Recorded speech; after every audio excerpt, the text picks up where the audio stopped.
This video is on teaching the rear. I've taught all of my horses to rear except for my youngest horse. There are a few things you should be aware of before you start. You should only teach the rear as your last trick. Your horse should kind of be solid with his foundation before this. I wouldn't teach the rear to a young horse or a horse that you intend to sell because it can be quite confusing for the new owner. Your horse needs to have a soft bend to the left and the right, and while you're teaching, have fun and reward often.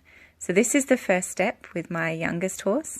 He's learning how to move his front legs independently. So I'm using a marker to make it really clear to him where I want his legs to be.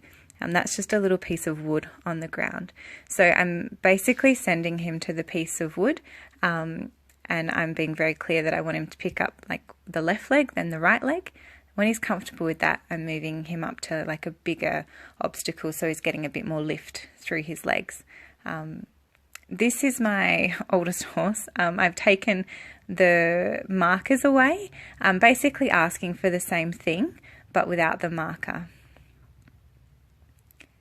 Now I'm asking for both the front legs together.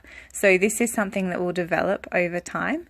It's really important for you to note where my outside hand is in encouraging his legs to come up. This is my oldest horse, Sage, my riding horse.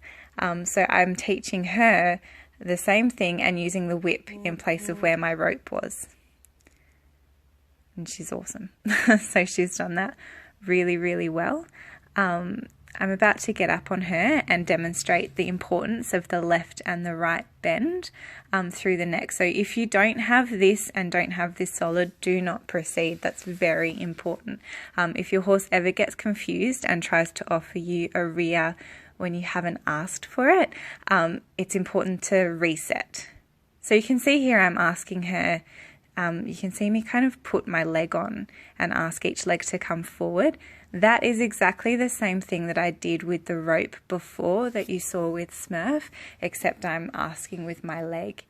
But it makes it very clear to the horse that it's the same thing. And you'll see in a minute when I ask her to rear up that I'm going to use both legs on at the same time. So I'm doing the same thing and saying like, can I have one leg? Can I have the other leg? Now can I have both legs? And she's aced it. So you'll see here, we'll do it again. Can I have one leg, both legs? Perfect. Perfect. Good girl. She's so good. So it's something that you can have a lot of fun with and just challenge your horses a little bit. It's really great for their muscles. It's just loads of fun. I love horses knowing how to rear. It's such an impressive trick for them to have.